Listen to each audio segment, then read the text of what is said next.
Hey, what? Oh, you're here. What's up?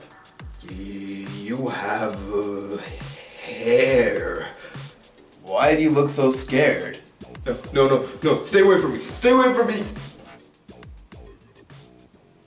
I thought there wasn't gonna be a third game. But then again, companies would say that to try and hide the fact that they are indeed working on a new game. Or maybe they're telling the truth. But not this one. Splatoon 3 is what I think Splatoon 2 should have been. Splatoon 3 came out for the Nintendo Switch on September 8, 2022. I know I'm late, but hear me out. Look, don't expect me to review something close to when it releases.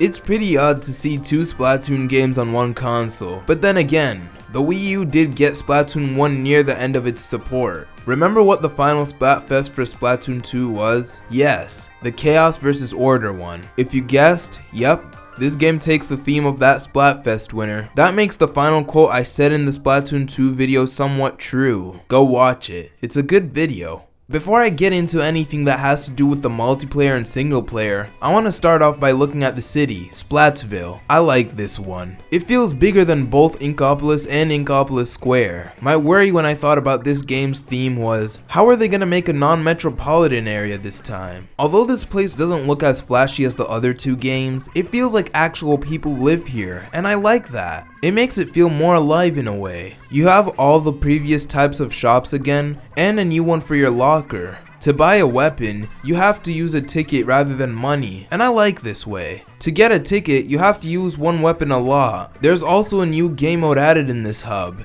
and it's a card game. I can't tell you how hard it is to get 3 wins on Baby Jelly on hard. That's just too much. They added an online to this mode, which is pretty cool, but I don't know how many people are actually playing this mode. They did a really good job on this hub.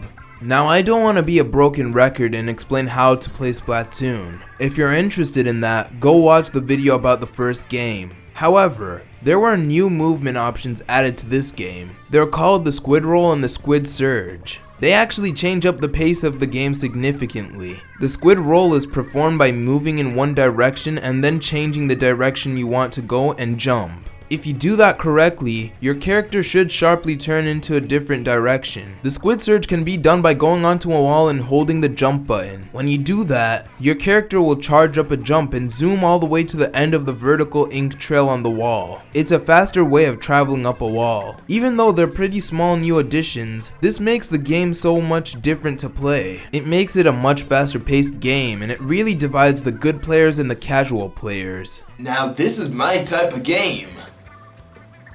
Other than the new movement options, I can't help but feel like this game feels much different to control. I'll get to the weapons in a bit, don't worry. I was playing Splatoon 3 before I made the Octo expansion review, so when I went back to Splatoon 2 for that review, it felt so weird to control. To put it shortly, this game feels so much better to control than either Splatoon game. I have no idea what they did, but the best way I can describe it is it feels much more responsive, and you definitely want such a thing in a game like this. When I first played this game during its test fire event, I could immediately feel the change. It's not really hidden, so you'll most likely feel it from the start rather than after you went back and played the older games. If you want to get into Splatoon, this is where you should start. Just like how movement feels way better in this game, weapons also have a weirdly satisfying feeling to them. Many weapons I wouldn't use in the past games feel so much nicer in this game. I don't know if they made it have more impact when it hits or the snappiness to the controls, but they're better. My favorite weapon to use is the blaster. This weapon is so satisfying to hit people with. Super rewarding when you get a hit, and it isn't terrible.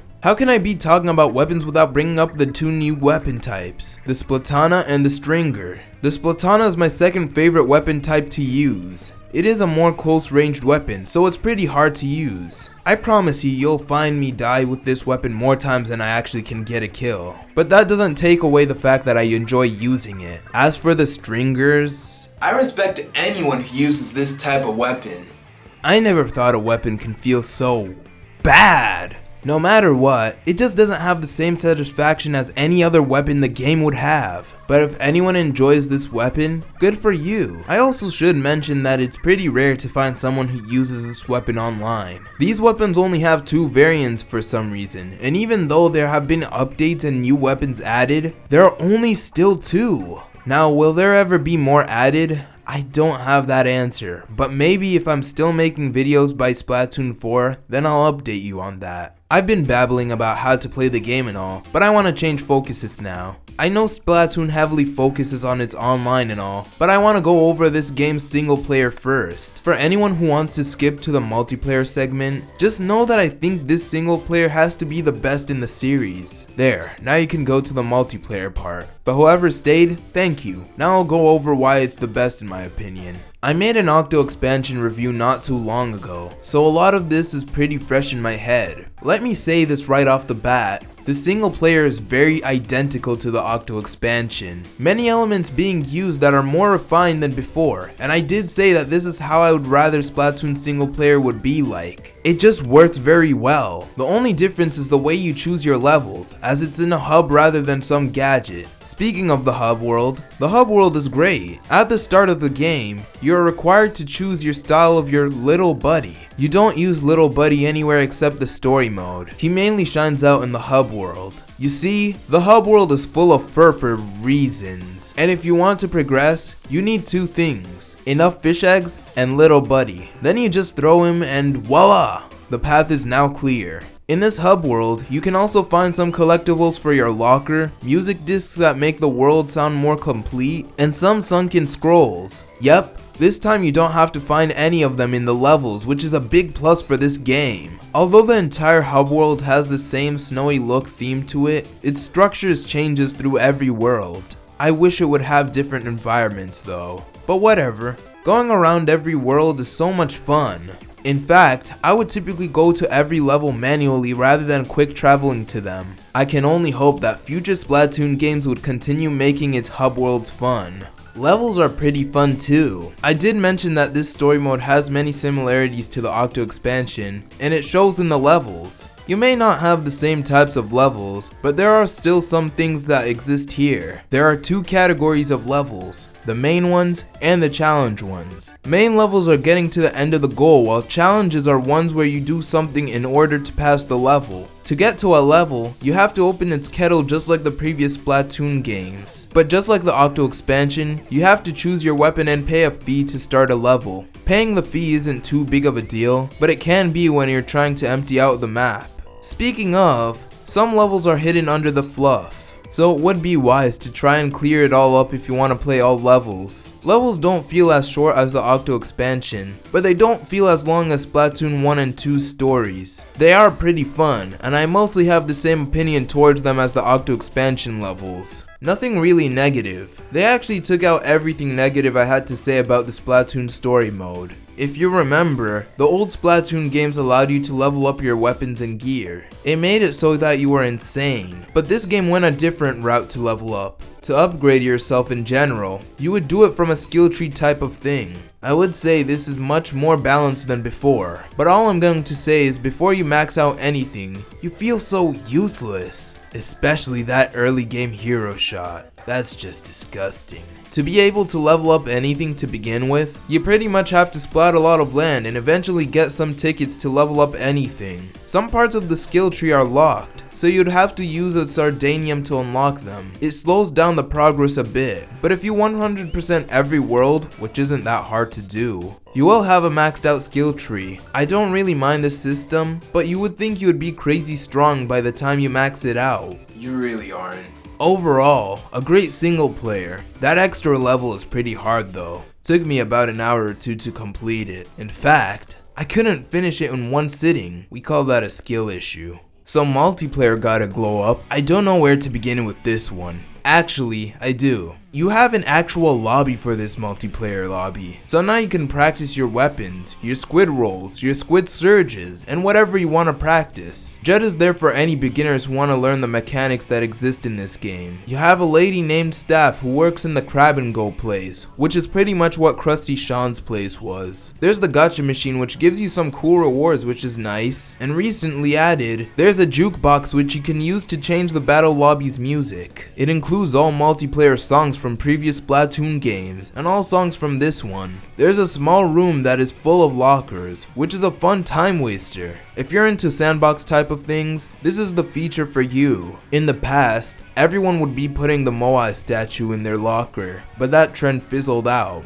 Don't worry, I'll always keep you there. But that's pretty much everything notable to talk about for this lobby. Game modes are the same in this game. You have Turf War, and you have Ranked, which is now called Anarchy battles. Turf War works the same way as always, just ink the area as much as you can. I'm not gonna spend too much time on that. But Anarchy battles has two types, Open and Series. Open is like how the old rank works. Every time you win, you gain points to rank up, and every loss makes you lose points. Pretty standard stuff. But Series works very differently. You must win 5 times to be able to gain points. Well, that's not true. But if you win 5 games out of 7, you can gain a bunch of points, making this a great way to rank up. That would be true if it weren't for the fact that you have to give up some points from your rank to be able to enter. Yeah, to be able to participate, it takes a bunch of points out of you. I think you only get half back if you lose 3 games in a row. But if you aren't confident in being good at the game, it's best to avoid Anarchy Series. At least you don't get heavily punished in the normal one.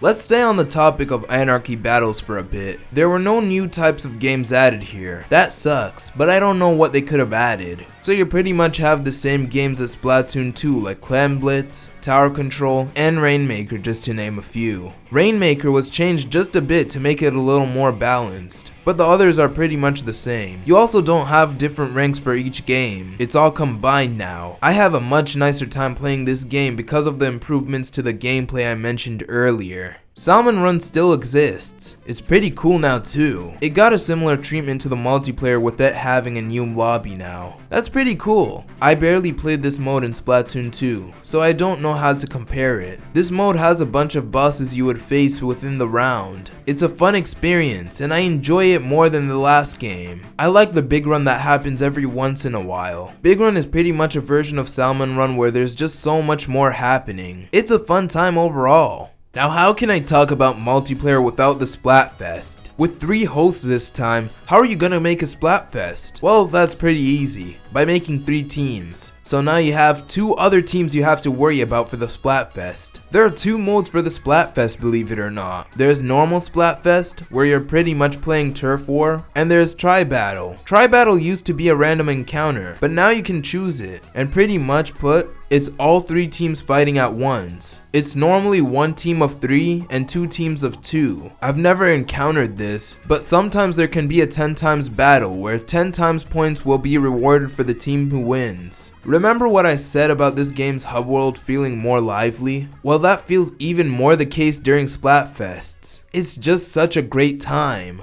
Man, this video is looking pretty long. We're almost done, just bear with me. Music is pretty split for me. I really like the single player songs, but I'm not such a big fan of the multiplayer songs. Single player songs are the best it's ever been. Many people enjoying Bang Bing, which is actually called Seep and Destroy, and a bunch of other songs from the single player. They really did a good job there. My favorite is the one you hear in the trailer, also known as 9 out of Tension. But I also want to say that Calamari Inkantation 3 Remix is my favorite too.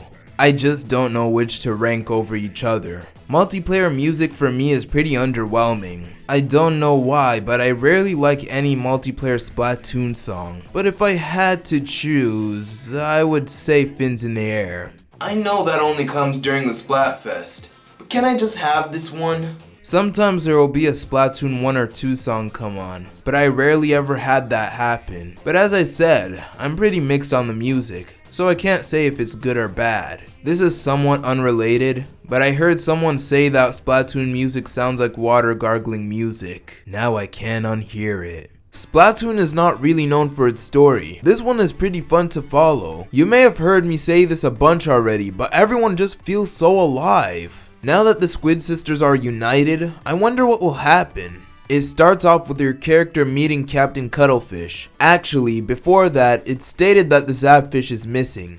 Again. Come on, someone needs to secure that thing already. It's assumed that DJ Octavio had something to do with it, so you and Cuttlefish go chase after him. Eventually, you learn that it wasn't him. Way to point fingers. Apparently, he had nothing to do with all the fluff either. By the way, the story mode world is full of fur. Well, if it wasn't him, then who was it? You guys end up falling into another place. This place is called Alterna. It's basically where the rest of the game's events happen. You actually can't go back to that rocky area. Somehow you got split up with Captain Cuttlefish, but are reunited with Calamari and the original Agent 3. I don't know why Agent 3 is here though. It's nostalgic seeing Callie and Marie together again. Once in a while, you will be stopped by the new band in town, Deep Cut. Deep Cut consists of Shiver, Fry, and Big Man. A trio. That's cool. They pretty much are blocking your way from getting their treasure. But it turns out, they don't even know what it does. Every time you get your hands on the treasure, you get a message from the captain. Eventually, you beat all the Deep Cut members and get all the treasure pieces. It's a helicopter. No one knows that. It's like the blender from the Octo expansion. You get another message, and it turns out another villain had Cuttlefish. Yup. The beef with the Squid Sisters and Deep Cut was all from a misunderstanding. That ended up making Deep Cut make the Squid Sisters their boss, because of how much they ended up liking them. You guys end up trying to get to the rocket. It was covered in fur, so it makes sense why they didn't even touch it. So when you eventually get inside it, you go through an entire trial of challenges to get to the final boss, kind of similar to the Octo expansion. I told you there are a lot of similarities to it. These trials are pretty cool. They are a lot easier than the Octo expansions, but I enjoyed them. When you get to the big bad, you find out it's Mr. Grizz. If that name sounds familiar, it should. He's the owner of Grizzco, aka the person you're doing all these salmon runs for. That's messed up. So Grizzco's plan is to bring back all of the mammals by putting fur all around the world. That's messed up. He dries out Captain Cuttlefish and he becomes a weird squid. That's messed up.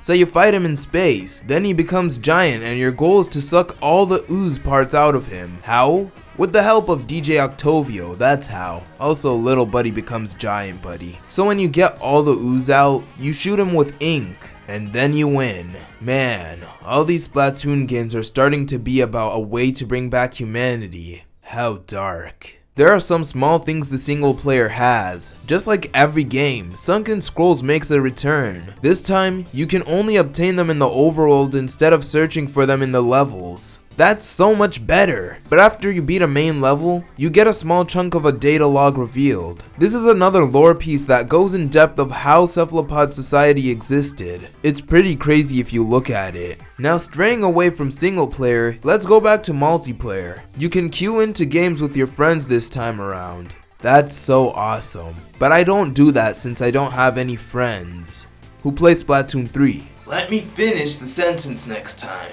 One thing I really don't like about this game is its servers. They're pretty shaky. One time you'll have a queue time of over 100 seconds and then it will tell you a communication error has occurred. And another time, it straight up just kicks you out mid-game with the same message. There are also the people who disconnect, which causes everyone to disconnect. I don't know how, but I feel like the servers in the previous game are much better. What a shame. In the last game, I could find matches pretty quickly. Like when I got footage for the Octo expansion, I found a game pretty quickly. Yeah, I have no words to explain that. But other than that, this was a really good game.